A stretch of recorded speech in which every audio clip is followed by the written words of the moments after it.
Welcome to Drone Yoga, everyone. Welcome, Julianne. Thanks for joining us today. Today we're going to look at shoulders and ice cream. Hopefully you like ice cream. Even if it's vegan, don't worry, it's all good. We're going to look at how to move the shoulders, the basic foundation, in a safe way that really manifests over and over in so many poses in yoga and will hopefully prevent injury and keep your practice sustainable. So we're going to come up to standing and we're going to start to look at the basic movement of the shoulders. Okay? So Julia's going to turn around and we're actually going to turn all the way around to look at your back. And so we're going to look at the shoulder blades, and the tendency for people is in many poses to kind of squeeze the shoulder blades in.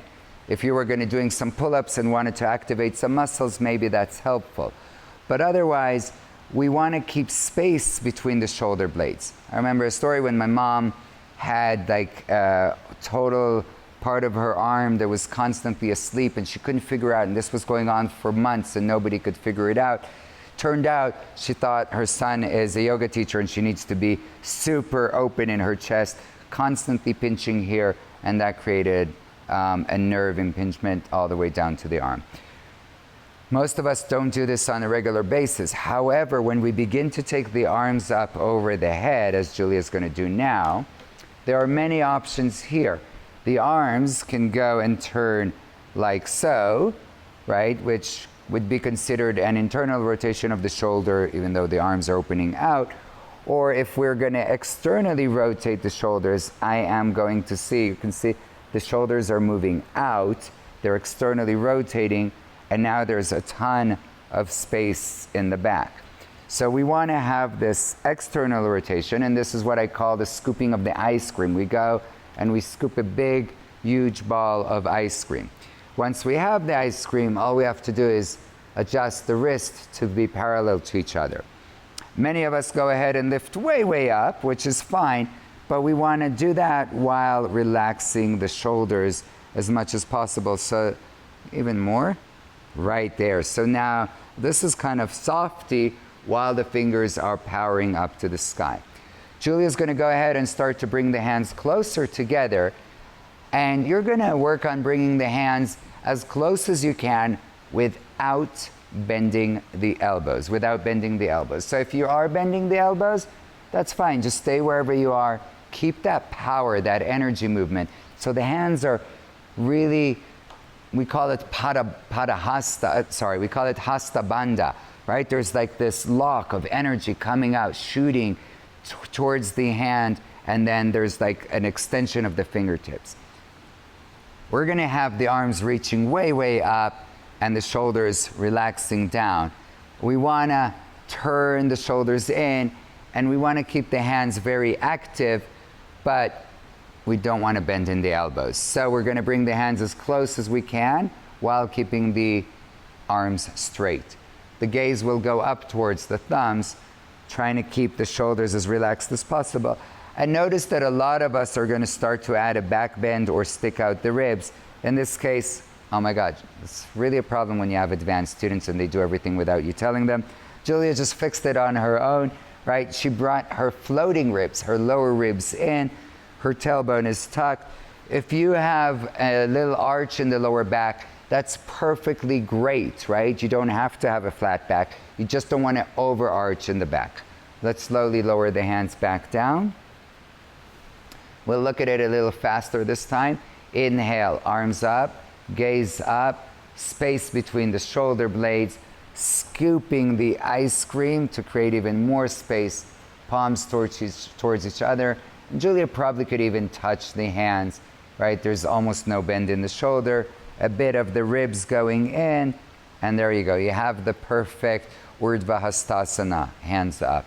Hands go back down to the heart. This movement really is the movement that is used so much over and over. For example, if Julia will do this one more time, this time keeping the hands apart, if you look at her and you just turn the hands as if she was standing on the floor above her, here's her handstand, right? Keeping the space, keeping the belly tucked in. This is handstand. In so many poses, even if she were going to do triangle pose, she would have one arm up And it would be the same kind of thing, space between the shoulder blades, shoulder down, arm up.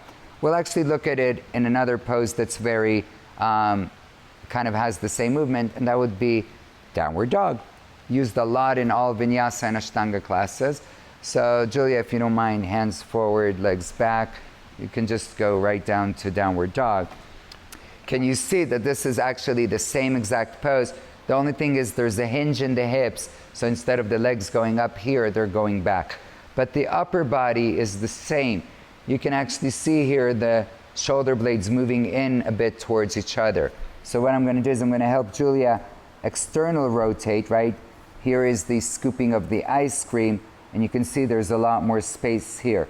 The shoulders are moving back to have space while the head is long, so there's no pressure on the neck, okay? And then the hands here are locked because they're already on the ground, so there's no problem with that.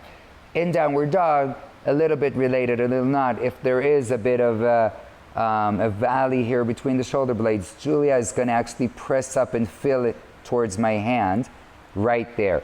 And so now there's going to be a little less of a valley, and it'll depend on the person, on their spine, how it looks, how it goes.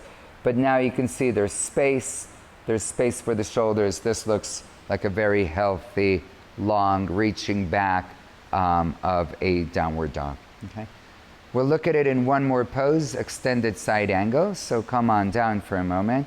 You can bring actually the right foot forward and the left heel down. And we're going to try and do, this is the full extended side angle, so it's a bit of a challenging pose.